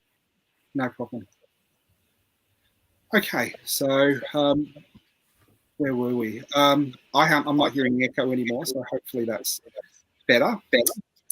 When we now I've lost where I was. I guess I was going to ask you, where did your show bags come from, and your sort of drive to start researching them and collecting them come from? Yeah, well, a few years ago, I came back to Australia after living overseas, and I had a look at this collection that I had of toys and other things that I had assembled, which was languishing at my parents' house. And I couldn't help but notice that everything that was in there was the kind of same things that you would see in every other collection, Kenner action figures. And I'm a Batman collector, so there's a lot of Batman stuff in there that kind of everybody had, and everybody had them in their collections. And then I thought, well, I should really get rid of a lot of this stuff because it's not really speaking to me anymore. And so in this process of weeding out things, I basically had a short list of the things that I would keep. And among those certain things that I would keep were the toys and the objects and the novelties that had some meaning to me. And invariably, many of these things were Australian and were connected with my early childhood and happened to be showbag survivors. And so it kind of snowballed a little bit from there. And I started keeping an eye out on eBay and at trade fairs and toy fairs and at shops such as yours, Aaron, for showbag items. And, after a while, it managed to accumulate plenty. But there was always that issue of not really knowing what was in the bags originally. You would find something, it looked like it was from a showbag, it was cheap and nasty enough, but you never really knew if it was actually from a showbag or not. And so that led also to researching them as well. The thing that I have seen as a collector, a lot of these toys are beloved toys, even though parents saw them as throwaway crappy things at the time. And they are very disposable, but kids have good memories of them, and they are very hard to replace because of that. So what you're saying about being beloved items, they are for a lot of people who grew up, because maybe you grew up in a different time where you didn't get toys all the time, and you got them at Christmas, and you got them at your birthday, and you got them at the show. Now my son, every other week, I want some Pokemon cards, or I want a Nintendo game. But back then they were a little bit more special. So even though they weren't the most expensive things, they were beloved because we didn't have as much. And the other thing you were mentioning about is the lack of a database online or anywhere of what was actually released and what was in them. Because once in a while, I still remember a bag that I had myself, and I look online and there is zero information. You can Google it. An example of that is the Spaceballs show bag that I had, and it was Spaceballs the show bag, and I still have Spaceballs the button, and I got the Spaceballs soundtrack in it on tape, but I don't remember anything else that was in it. But I know it existed because I had one. Have you come across that much yourself, where you've looked for stuff and hit a wall because there's no information? Oh yeah, absolutely. There's these mysterious items in the toy box, or sometimes there are these memories which pop up as well. You see an item, and then suddenly there's this rush of recognition or of nostalgia, and absolutely. This is kind of what led me down the path as well. It was a blue plastic compass that didn't work. And it had a Batman symbol on it. And it was one of those head scratching moments where I thought, where did this thing come from? I have to know more about it. And so, but those moments when you get into collecting showbag stuff happen a lot. And, I post regularly on Facebook, bits and pieces that I've found from showbags, photo images of them, and it's amazing the reactions that people have to them. They're often quite visceral, and people will write that they haven't seen one in 25 years or 30 years, or they had this as a kid, and then they often share a lot of their memories as well, which start to come flooding back when they have this visual prompt that they see. It is one of those things as a dealer, when we get show bags, and it doesn't happen so often, you generally find they aren't played with. The only show bags that exist in their entirety were ones that people went to the show and they kept them straight away. Or like you said, you buy another collection, maybe a He-Man collection, and in the bottom of the accessories, you'll find one item from the show bag that has survived. So you generally find complete really nice or totally trash, but not much in between, because there's those two different scenarios where they keep them. The other thing that I found strange, a lot of the bags survive because it's one of those things mums do, where they might use them as the lining in drawers or something like that. And I have found that when people have sold them to me, and also I've seen that story online. Where do you find the most show bags? Are they online now, I guess, on eBay, or are there other places you can source them from? So I have found show bags on eBay.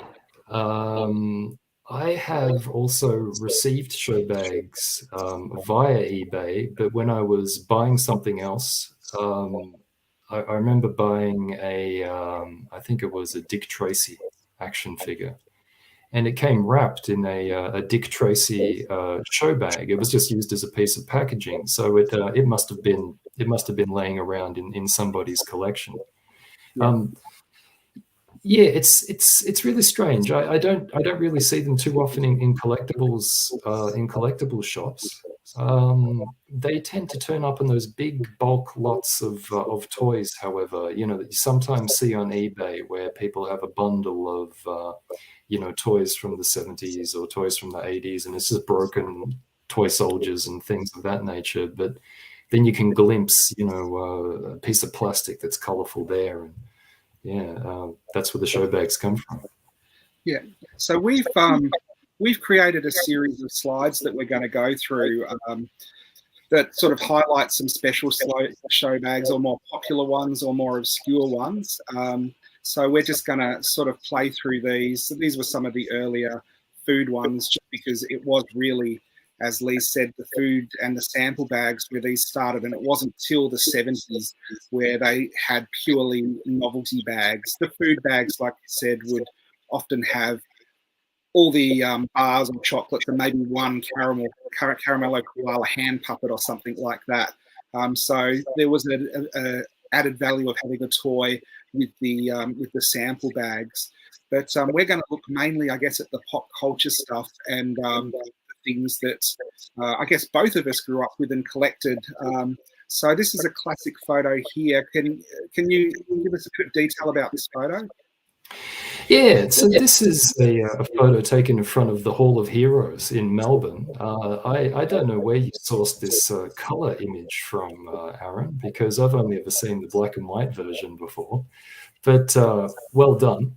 Taken in front of the infamous Hall of Heroes at the Melbourne Show in September of each year. And it is from around 1983. We have the Cabbage Patch Kids and the Rambo symbols in the background there on the Hall of Heroes, so 83 or 84. And we have a bunch of kids who have quite the haul in their hand, including some classic show bags, such as the horror show bag there. And I can also see, what is it, Bubble Yum? Yeah, a Bubble Yum one as well. But this gives you an example. I mean, images like this are absolutely priceless because they show children enjoying the show bags, enjoying the novelties and actually using them. But also, if you look carefully in the background and what's in their hands, it provides even more evidence about the show bags that actually were available, which is a huge question for collectors.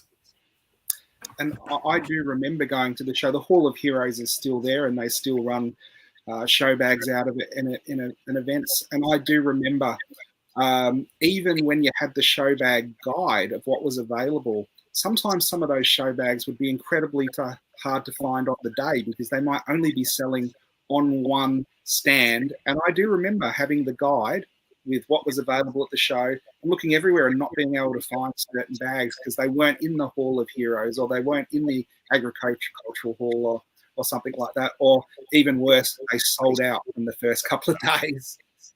Right, yeah, they're stuck down some side alley. You know, one interesting thing is that the show bag guides aren't always foolproof as well. So one of the things I've been doing for the research and thinking about preparing a website for show bag inventories and contents is going through the newspapers in Melbourne, the Herald and the Sun, and scanning the show bag guide each year. Now, the show bag guide actually started as a consistent part of the newspapers in 1979.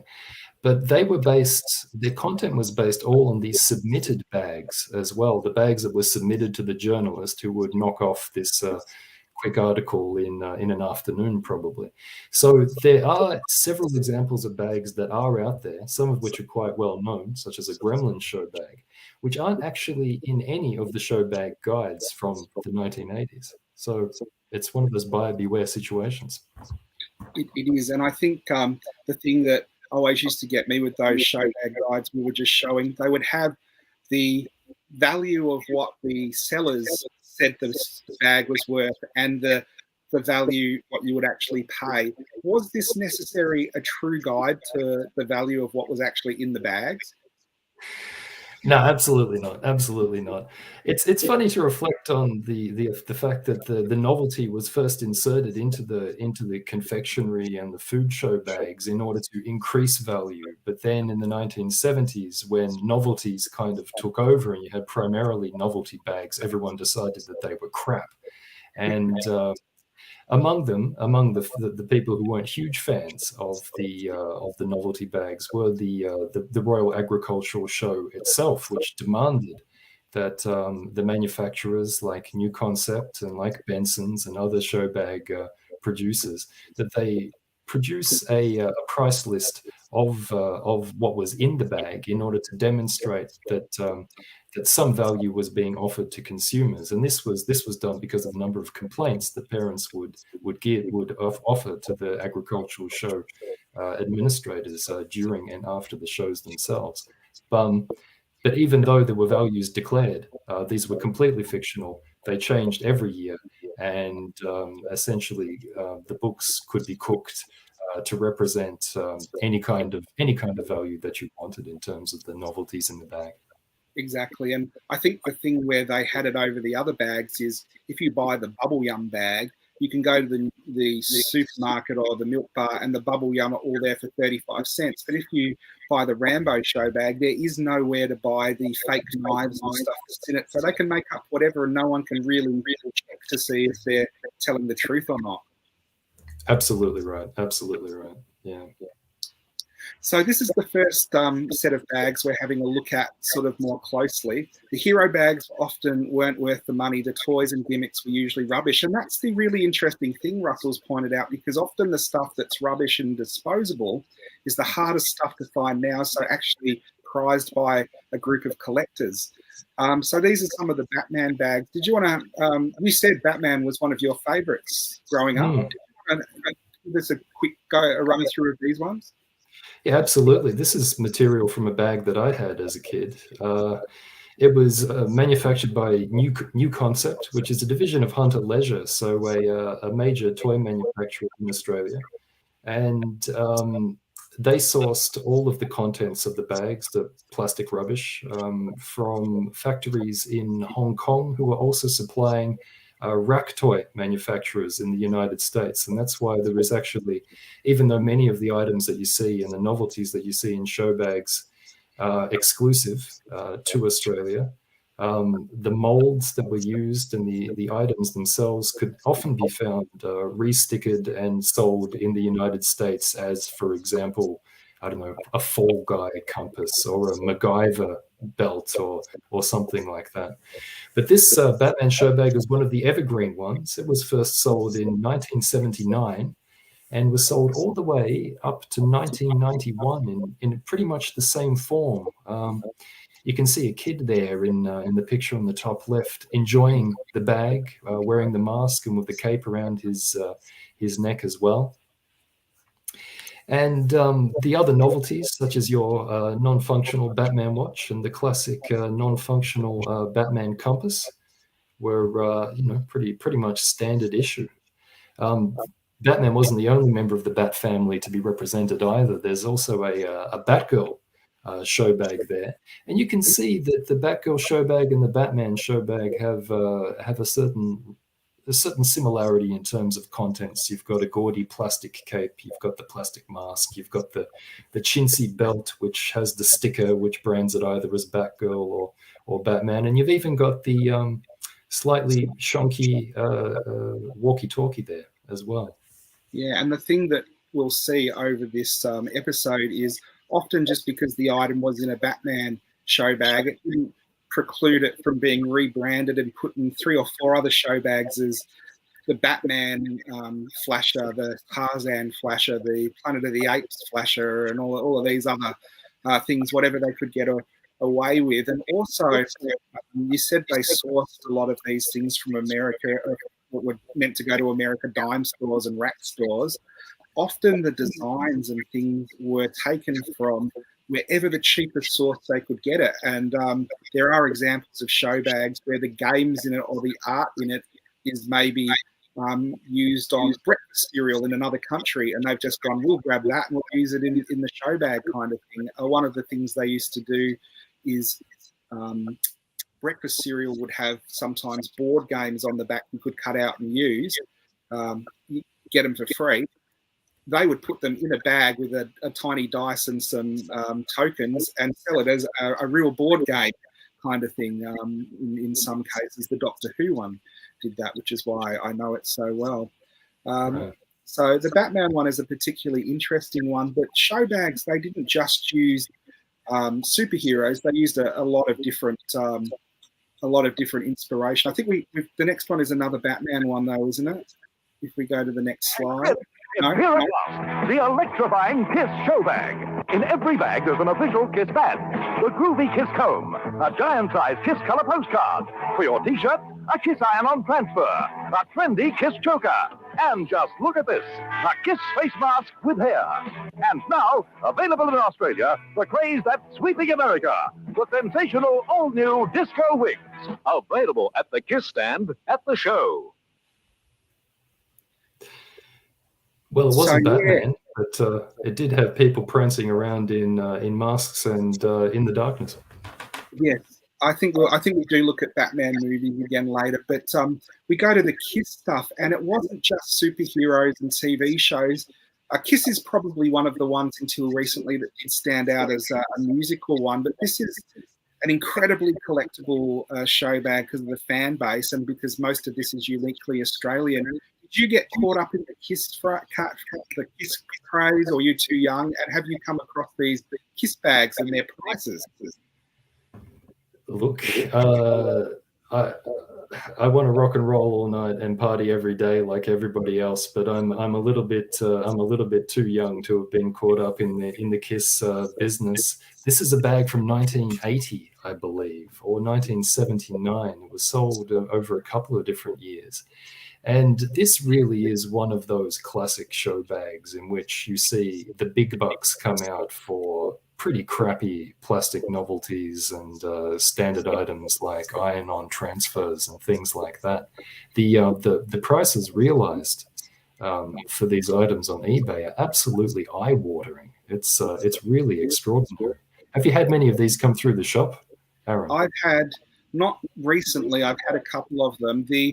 If we had done our eBay thing tonight, it was a show bag theme, and just the Kiss mask, so that plastic mask with the real hair on it. One went a couple of weeks ago for $500 Australian just for the mask. I've had one, what I would say, near mint one, maybe about 15 years ago, came through one of the old shops I used to manage, and even 15 years ago, we put $1,000 on it, and it went within a couple of days.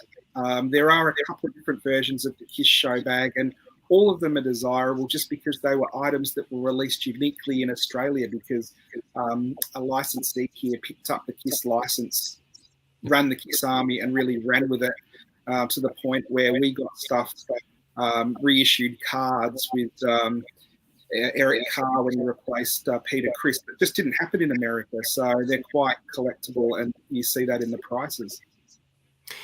It's I mean, what you bring up about the licensee pursuing the show bag company here, I mean, it brings to light another question about how these bags came to be. It's often not clear whether the bags were the initiative of the company who produces them, or were created at the behest of the license rights holders in Australia. But the Kiss bag is an example of a very aggressive approach taken by the license and rights holder in Australia to prompt and produce a bag, and it's a classic for show bag collectors. And it must have been hard because you do have to have a lead-in to produce these things. So you've got ones that would be probably, your reliable sellers like Batman. But if you were the licensee that got the Dick Tracy one, you can imagine that they were hanging around for years and years and years after. Here is the second slide that has some superhero stuff in the other Batman bags. I think we've discussed the stuff from the Batman show bag, particularly the movie ones before, because I had both of the movie bags and remember stuff that's in it. Do you want to talk maybe about some of that? Yeah, absolutely. The 1989 Batman movie show bag is one of my favorites, and that's one that I'm trying to collect all the bits and pieces from. But it's a bit of a long, hard slog, even in identifying what was actually in the bags. It was offered over 2 years, in '89 and 1990, and in 1990 it contained completely different stuff to the 1989 version. So it's one of those things. It's one of those things. We have on the screen here a Batman Returns bag as well from 1992. Now this bag is interesting because I have something to show you. Sorry, if we can put this. I think I only found this afternoon. But can you tell me what's special about that comic? Yeah, that's the Budget Books Australian reprint of the DC Comics Batman Returns movie adaptation. That would have come in the 1992 show bag, the Batman Returns show bag. Yeah, that's the harder version to get than the first Batman one. And I didn't collect comics growing up, not because I didn't like them, because I'm an obsessive completist. I knew if I went down the comic books, I would be broke, and that was it. So Showbag covertly got comics into my house, and that's how I got that comic and the first comic. Sorry, I did interrupt you as you were talking about the other Batman Showbag stuff. I mean, no, it's fine. You've brought up an important point as well in terms of value for money. That often one of the things that was stuffed into the show bags were comics, and frequently Australian comics, such as the ubiquitous Phantom comic. Russell just has a comment here actually about the Batmobile. That's absolutely right. The Batman Returns show bag had a slightly small Toy Biz Batmobile, which had languished unsold in Hunter Leisure factories for a few years, and they couldn't get rid of them, and so they ended up shoving them into the Batman Returns show bags, which was another way of getting rid of some dead stock, taking up warehouse space. The guide to whether a franchise wasn't good, if you had a He-Man show bag when it was popular, they didn't put He-Man figures in it because He-Man figures sold well enough, so it would be filled with other stuff. But if you had something like Batman Returns and they couldn't sell the real versions of the toy, then you might get a good value show bag because they whack them all in the show bag. Yeah, absolutely. Yeah, that's exactly right. Yeah. So the next thing we've got coming up is, I guess, one of the favourites for show bag collectors, which is the Star Wars show bags. And there's been a few over the years. Yeah. I've had a few of them. I have never had the paper show bag in the top left there. And again, that was one of our eBay items, and one recently sold just an empty paper bag for $1,000. And there were 2 bidders on it on Australian eBay. What can you tell us about some of the Australian Star Wars show bags? Well, this is it's given the obsessive nature of Star Wars collectors, there is relatively little information online about the contents of the various bags over the years. The 1977 bag, the paper bag, for example, is known to have contained a poster and a few other bits and pieces, but it's not really clear. Better documented, however, is the Return of the Jedi bag, which we have there on the right of screen, which came out in, what year did the movie come out, Aaron? I think the show bag was here in 83. 83, yeah, that sounds about right. That bag is very well documented online, and we have a photo of the complete contents of the bag there. Of course, it's a storied bag for another reason, because it would make a return a few years later in 1989 as well. But Aaron, I'm sure you can talk about that a little bit later. Yeah. It is interesting. Was there an Empire Strikes Back show bag? No, there was never an Empire Strikes Back show bag that was advertised, or that I have seen in the possession of a collector. So it doesn't. I went to the show in 81 and 82 looking for an Empire Strikes Back show bag, and I found some other stuff, but I presume there wasn't one, even though there's sort of some people say, oh, I remember it, because where they were selling other Star Wars items, show items, they didn't have an Empire Strikes Back show bag. That's right. There were, however, a couple of show bags which filled the breach, so to speak, for consumers. Yeah, we saw the Space Wars badge on the previous slide. And so there were actually two show bags, a Space Wars show bag and a Super Space Warriors show bag, which was offered for sale to ease the pain of the lack of an Empire show bag. And there's very, very little material on them, even though, as you say, Star Wars collectors document everything. The interesting thing here is on the left, which I was sort of referring to, there's an Empire Strikes Back visor. And this is one that I remember seeing. And I remember seeing it because I bought a Doctor Who version instead. There was two. There was more than two. There was a whole different range. They were silver sort of golf visors, and they had just a black logo on. Now, I've had a couple of the Empire and a couple of the Doctor Who one. I don't have either at the moment. I've seen that visor made in Hong Kong, distributed in Sydney, go for about $1,000. It's just crazy. And there's the Ewok show bag there, where that bag I think just went for $1,000 or more just for the empty bag, and no one's sure of the content in that either. And what you were talking about earlier is the re-release of Return of the Jedi show bag, which had 5 Star Wars action figures. There's 6 there because I've put an extra one, but there was 4 carded ones and 1 loose Princess Leia in a baggie, or one in a baggie. And that was released just as Star Wars was sort of on its way out. So it was probably the cheapest way to complete your Star Wars collection. It was 5 figures for $5, or 3 bags for the price of 2 on the last day of the show, which is when I went in and bought 100 of them. It's an extraordinary bargain. Extraordinary bargain.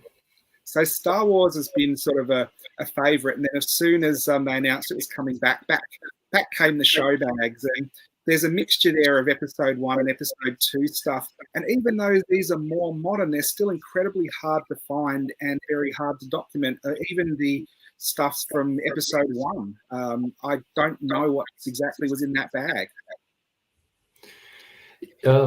It's you have to go to the newspaper advertisements, and even then, what ended up in the show bag and compared to what was advertised, it wasn't always the same thing as well. There could be running changes made to the content throughout the show.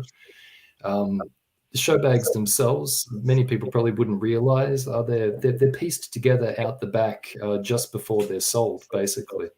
It would be a logistical nightmare to transport thousands of pre-made up show bags into the show. So what actually happens is they arrive in cartons with the individual items, and then they're picked and packed out the back before being put on sale. Yeah. The interesting thing about that is when I bought my 100 Star Wars show bags, I did say to them, can I go out the back and just make up my own show bags because I'm going to buy a few? And they actually said to me, no, you can't do that. And then I said, okay, I want 100. And they actually raised the counter and they go, come this way, young man. And they let me sit out the back and just I wasn't looking for any particular figures. I was just looking for not so many double ups at the time. So right. Absolutely. And you can see at the moment, sometimes when they open to replenish the show bags, they still do it that way, where the workers are sitting out the back, partially assembling the bags to put out. And then I guess if you've got some of the lesser popular ones, they just sit there not doing so much. Coming up is one of my most favourite show bags, which is the Doctor Who show bag, which was out in 78 and maybe 80, 81, and sold at the Bendigo show in maybe 83 as well, because you would understand there's often these don't get sold and get put in a warehouse and dragged out later, so it's really hard to document this. This is an example where just about everything in the show bag has been reappropriated, especially the art from other things. So the cover of the show bag was a drawing set in England, and they've just ripped the artwork off. The board game was the back of a Weet-Bix box, and they've just, as I said, repackaged it. The Invisible Ink uses artwork from a Doctor Who book, and one of the things that you would have seen as well, there must have been a company that did these oversized badges, because we saw it with the Kiss show bag. They had this, and a lot of the superhero ones, and it's a standard black badge with a safety pin in, and then a cutout circular cardboard picture. And I don't know, if you collected them, you'd probably end up with quite a few dozen of them. Yeah, I mean, I do have quite a few of them. They're a standard El Cheapo item. The cheapest of the cheap in the 76 to 78. They just printed designs straight onto a tin badge, so no paper, no plastic, nothing like that. It was directly on the tin. But then the cardboard ones came along and gave a new name to cheapness. They're all about 8 centimeters in diameter, and often you can find them at collectible shows quite easily and quite economically as well. Yeah. Yes, except for the Kiss one, which even sold on eBay goes for $150 just for the badge, which is more than the Doctor Who one, which is crazy because Doctor Who fans are after it. But the Kiss one still goes for more. And here's just a recent one that I've slipped in just to prove that, I still buy the Doctor Who show bags and put them away.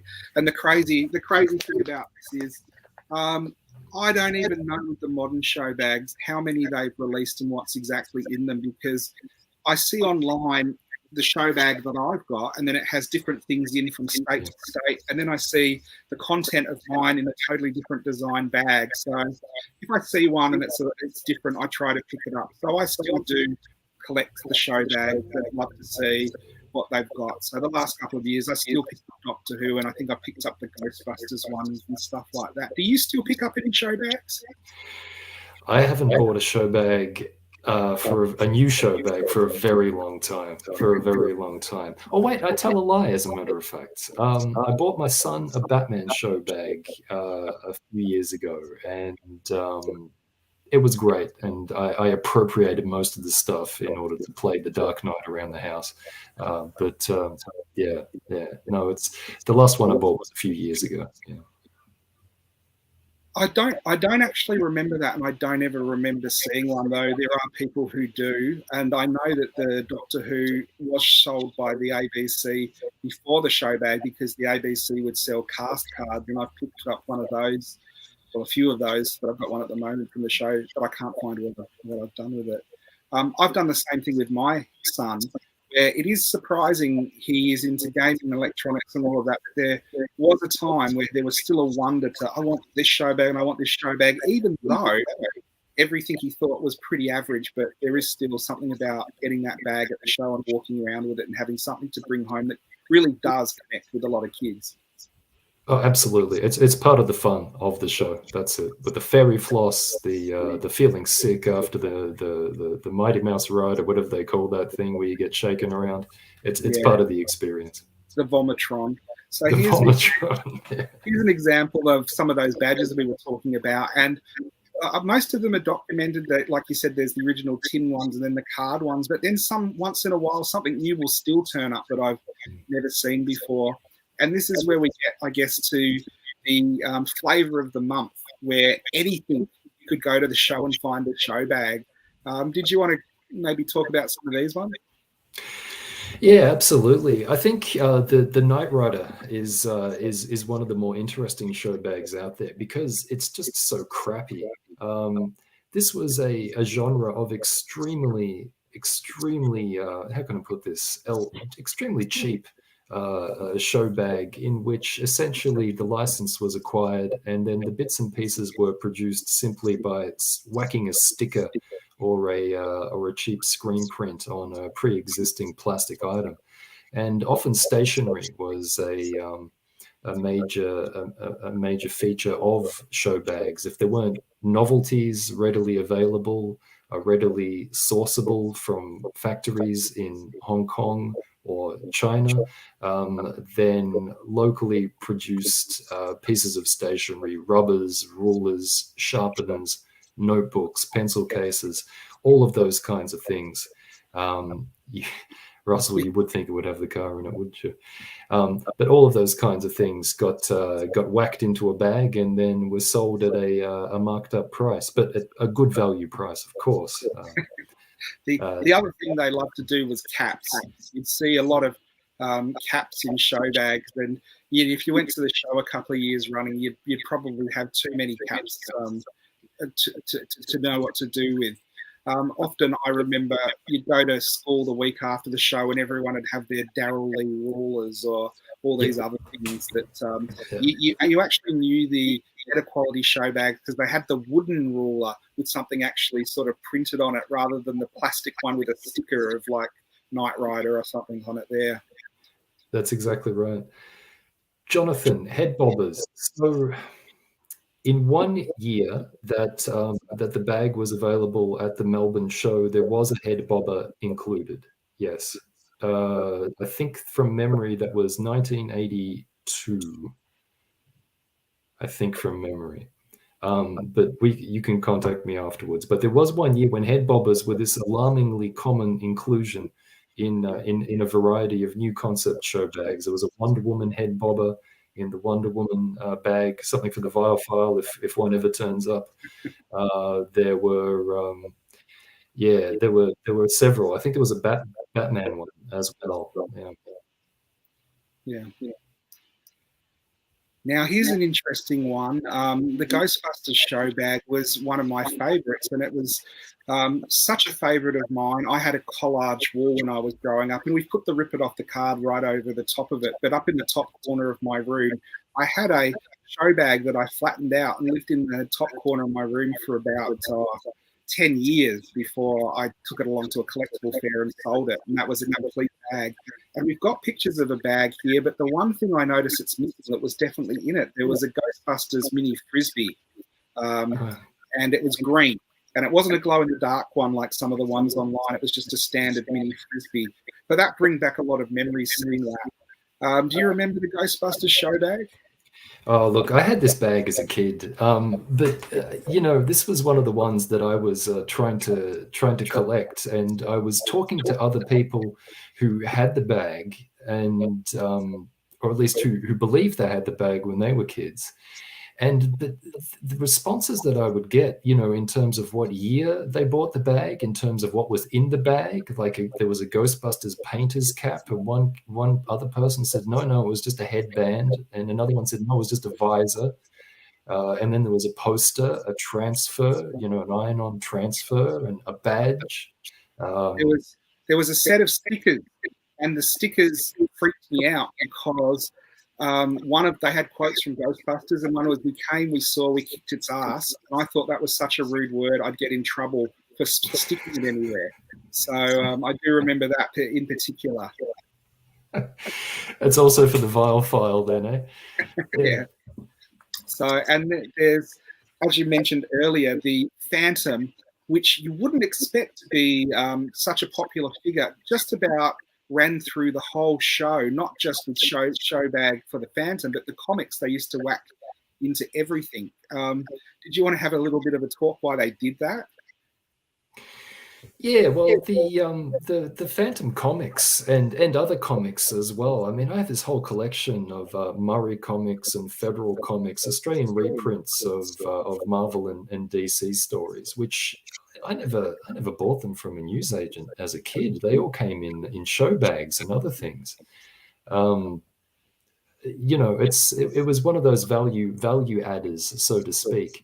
But equally, Fruit, the publishers of Phantom, were keen to move on stock that was returned from the newsstands, and one of the way that they did this was by selling on returned copies of the Phantom for cents on the dollar to showbag manufacturers. And so throughout the 60s and 70s and 80s, many show bags, particularly confectionery show bags, had Phantom comics in them. What we are seeing on the screen, however, are two show bags. one from 1989, a Benson show bag, which is the classic Phantom show bag, the contents of which is relatively well documented, because if there's anything that Phantom fans do well, it is studying and documenting Phantom merchandise. And we also have I think a 1997 show bag, so a more recent show bag, and that's the Phantom comic collector's bag. In the top left corner there. But it's one of these really strange collective false memories, as a matter of fact, Aaron, of the seeming ubiquity of Phantom show bags. There's only actually ever been a few dedicated Phantom show bags that have been sold at agricultural shows around Australia, and yet many people remember having Phantom show bags. But I think that comes from the fact that the comics were in so many different bags that people seem to remember that there must have actually been Phantom bags. Well, several kids had a Phantom comic, even though they never bought any. That's exactly right. That's what I was going to mention. Through comics, it actually worked by giving them literally for a cent each to the show, and having them in the world's greatest show bag and all those sort of huge show bags. Had a lot. They literally got hundreds of thousands of these comics into kids' homes, and maybe it might not have been the favourite item in the show bag, but it's one of the things that lasted. And you got a small percentage of these people who had them and read them and then started buying Phantom comics. And it is this weird thing in Australia where it's one of the only places in the world where the Phantom has got this sort of cult following through kids who grew up with it, where in other countries it hasn't been taken up as much. So there are Phantom jocks. He wears them on the outside. That should be a staple in all show bags, the jocks, I think. Yes. It is one of those things where the Phantom having the comics in show bags was a success for the line outside the show.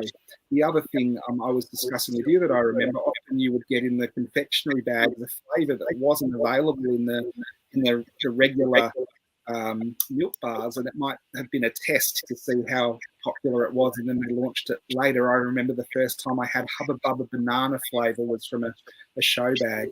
Here's some interesting bags here. I think you were talking about the Gremlins one earlier. Yeah, this Gremlins bag is a bit of a mystery because, I remember having one as a kid, and when I saw the photo of the bag, it just brought back this rush of really intense memories. Just the image of the bag. I don't remember anything that was actually in it, and nor can I remember any of it actually playing a role in my childhood. But the bag itself came out around, when was Gremlins? It was 84, 85? Something like that. It was. I think it was 84. It was a good year for sort of those genre movies. I remember having the Gremlins bag. There was a super bouncy ball in it there as well. Did it have Gizmo's face on it? It did. Yeah, it was one of those plastic ones with a picture inside. Yeah, it's one of those ones which was a. Gremlins is one of those fly-by-night bags. It didn't appear in the show guides for either Sydney or Melbourne of that year or the year afterwards. So it's almost like an unofficial bag in several senses, but obviously they're out there and they're in people's collections. We have, with the He-Man and the Masters of the Universe bags, an example of a kind of evergreen bag which was sold for several years. I think from 1984 until 1988, you could get every year a Masters of the Universe bag, which would contain a different assortment of crappy Masters merchandise, such as your Super Bowls, which I imagine are just bouncy rubber balls that you would lose immediately, and the classic glass marbles of Eternia, a must for any collection. Randall's marbles. It was interesting when you sent those pictures through, because I had the He-Man bag, but I didn't get either of those in it. So it doesn't surprise me it was around for a few years. I had a really crappy set of cardboard binoculars, and I had some shoelaces, and a couple of other little bits and pieces, but not those things. So yeah, I guess year to year they changed it to keep it fresh.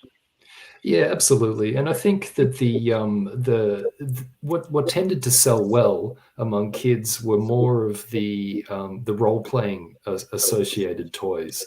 So Yeah. your superhero bags would have the web shooters if it was a Spider-Man bag, or the Batarang if it was a Batman bag, and the mask and everything like that. And if you had the Rambo bag, you would have the Bowie knife and the bow and the arrow and the green amulet and that kind of thing. Well, And so He-Man. sorry, Go on. do you think they could even release that bag now? The Rambo bag? Yeah. Probably not. No, probably not. There'd be someone who would object to it these days. If you're walking out of the Hall of Heroes fully armed, yeah, someone would object. There was a Nightmare on Elm Street bag at the show, or did I get it from my mum? When we looked at that first picture, I think there was in the newspaper there was an advert for that bag, and one of the things that you forget about the show, for years and years and years on the carnies you could win a lot of the stuff that had been in show bags previous years but hadn't done well. And for years and years, you could get those really crappy fake Freddy's gloves that were originally in the show bag for 1 year, but took about 10 years to clear. And you could get really sort of low quality Chucky dolls that originally came from the show bag and decorated all of the stalls as giveaways for years after that. So the toys in the show bag did have a life after the show bag. These are some of the generic ones, aren't they? Yeah, absolutely. Some generic ones, but classics, I think, Aaron. Yeah. And offered for many years with a rotating kind of content from whatever could be sourced cheaply from factories. The whoopee cushions were ubiquitous. Fake vials of fake blood, those dangling skeletons, that would be on a string and things like that. For some reason, eyeballs, which were extremely irritated, rubber balls of an irritated eyeball on it were extremely popular. And so, some of these bags, are the ones that get the biggest reaction from people when they see them, because they have these memorable graphics, particularly if you're a kid, of scary images and stuff like that. Yeah, and you can see there in the Brave Star show bag, they just reused the Phantom torch. I don't know if Brave Star or the Phantom came back, or even if it was a horror thing that had been used over and over again, but it was the nature of show bags at the time, just to redo stuff. I know I had a Magic show bag that had those fake handcuffs in as well, and they've used it in the Brave Star show bag too. And I think these are the bags that probably are the hardest to identify, because the generic ones aren't branded with the Brave Star one is, but the Gag Magic and stuff like that just has wrap toys in that they could get for cheap. Yeah, that's right. I mean, even the Brave Star handcuff set, if you were to take the handcuffs out of that bag, they would be unidentifiable as a Brave Star object. It would just be a crappy set of handcuffs. Yeah. And that's one of the things with a lot of show bag items. They're not really worth much unless they've got the original packaging and it's included, because once that's gone, there's very little way to prove it isn't just off like some $2 bin or cheaper. Yeah, I mean, they were from a $2 bin or cheaper. That's the irony of it, Aaron, I suppose. And here I think I've highlighted what we said at the start of the presentation. You've got the Tarzan Jungle Flasher, which I don't know why Tarzan would actually really have, because you can't really buy the mirrors in the jungle anyway, and it's exactly the same as the Batman one. But I did find what's interesting. You've got the cigarette show bag down the bottom there. Yeah, I mean, this is the smoke bags. This is a really important thing. The smoke bags were one of you could get, Peter Jackson and others, but this was one of those deluxe bags that was being offered to adults at the show. Most of the bags were filled with crap that would satisfy the kids for a little while anyway, such as the Gladiator bag. You're talking about an Australian classic. There you go. There's one. Smurf bag and stuff like that, Wonder Woman. But, for the adults, you could go away with like a Johnny Walker bag or a Peter Jackson bag. as well. And eventually you had, lifestyle companies coming in and offering, upscale products such as cosmetics and things of that nature for, triple the price of even your most expensive novelty bag. Yeah, I do remember my mum for years and years. The only thing she was interested in was the chemist show bag, because she's like, it's hundreds of dollars of value for like $80, even though 90% of the bag she would never use. Yeah. Every year, the chemist show bag was highlighted in the Herald newspaper as one of the highlights and best value show bags available. So, your mum wasn't the only one thinking that. General opinion also thought along those lines too. Yeah. And I think we're coming to the end of the slides we've got. And this is, I guess you can't really see everything there because it's pretty small, but this is an example of just how many bags there were and how many of them are still undocumented. And I mentioned to you when you sent this through for me, I had a huge memory of the Raid show bag. I don't know what was actually in that, probably stationery and stuff like that. But I don't think I have ever seen one of them turn up ever since the show. And I don't know how many of them would have been sold. Are there many examples of stuff that exists in the paperwork, but there's no existing example in collections? Oh, absolutely. Yeah, absolutely. I mean, some of them like Rage. I mean, a Rage bag is something that might fall through the cracks because it's not exactly pop culture. You know what I mean? It's not a character sort of bag or anything. Yeah. But there are others where we know that the bags were sold, but nobody, even devoted collectors in Australia and elsewhere, have one in their collection or have even seen one. Things like Toxic Crusaders or Skeleton Warriors or what's that? Dino Hunters, the big toy. Yeah, there was a Dino Hunters show bag for several years, which was stuffed full of the figures from the line by the end of it. Yeah, nobody can produce a picture of these bags, and some people don't even remember that they existed, even though they were kids at the time, and they would have hunted these things down if they had known that they were there at the show. Well, again, I do remember seeing some bags I wanted to get and hunting around for the whole day at the show and never seeing them. So if they were some of the, I guess, independents that weren't the Hunter Leisure and stuff like that, they might have been hard to get at the time, which means they'd be looking for a needle in the haystack now. Oh, yeah, absolutely. I know of several collectors overseas who know, for example, about the Dino Hunters bag. Or is it Dino Riders? Probably Dino Riders. There were Dino Riders, but I think Dino Riders, yeah. Who know about the Dino Riders bag and, offering big money for one. But the issue is that, there are none to be had. That's the problem. Yeah, well, I did the same. The Doctor Who show bag I had from growing up, I cashed out when I got $1,000 for it. Now it's probably worth a lot more than that. So that comes to the end of our presentation. I'll hand back over to Dags. Yeah, sorry for all the audio issues earlier. Hopefully things are still okay, and suddenly we haven't got echoes going on everywhere. It was very funny. You go through the whole presentation, I'm picking stuff up everywhere, and I go, oh, I remember this and I remember that. A lot of good stories to be told, but yeah, it was a very excellent presentation. So we might bid adieu to Mr. Leigh. So thank you very much for joining the show, Mr. Leigh, and hopefully you got something out of it and telling us a bit of history about good old show bags. And I think the key thing about show bags, the one thing I did want to bring up is when they first produced them way back when and all that, no one thought that decades later there'd be collectors for them. I think it was just disposable items. Kids buy them, throw them out, done and dusted. And it's only like decades go past and all of a sudden people want to relive their childhood. And now they're trying to dig through all this history to find out where these things went. So there's probably a whole lot that just vanished off the face of the earth that we'll never ever see again. So very, very good. So Mr. Leigh, thank you very much for joining us. I'm about to remove you. So Mr. Aaron, you want to say farewell to Mr. Leigh? Yeah, thanks for joining us tonight. I can talk about show bags and stuff like that forever, but it's one of those topics I don't think there are many people that know too much about. So it's great that you're considering documenting and starting up a website and putting all these stories together. So when that happens, let us know and we'll definitely put a plug up for that.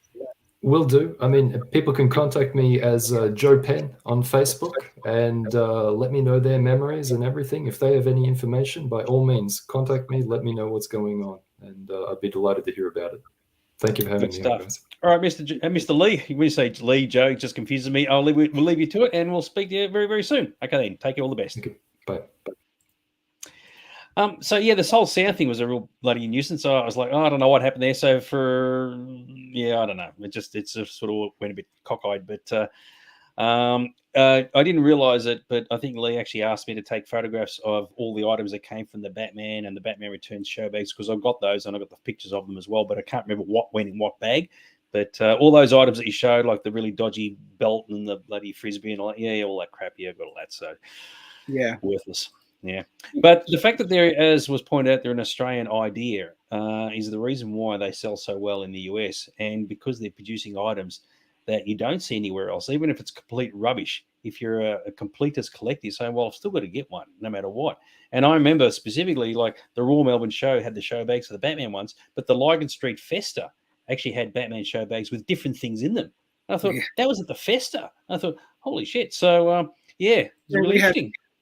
I had friends growing up who had relatives in Bendigo, and they'd go to the Bendigo show and they'd buy the same show bag and come back and it'd have two different items. And sometimes they'd be going, oh, I feel ripped off. And other times you go, oh, you got this amazing thing that we didn't get. So fascinating subject. And thanks again, Leigh, for sharing his time tonight. Now, it was mentioned earlier on that you bought a 100 Return of the Jedi show bags, even way back in 1983. And it was pointed out here as like, you're thinking of the money. That can only mean one thing, that Aaron is this. There you go. So on that note, we're going to buzz off and leave you to it. Sorry for all the audio issues earlier on, but hopefully you still got a lot out of the show. And it's good to see Leigh joining us, which was absolutely fantastic. Any final words before we sign off for the night, Mr. Aaron? Not too late to hop online and get the dregs of what's left over from this year's show. I was thinking, when you say that, the dregs of the show, I'm thinking, what, our show? I was like, there's a lot of dregs on our show, that's for sure. But Leigh wasn't one of them. I just sort of want to clarify that. So there you go. All right, we'll leave you all to it, everybody. We'll see you all next week. And go off and watch Andor if you haven't done so already. Okay, all the best. Take care. Have a good night, guys.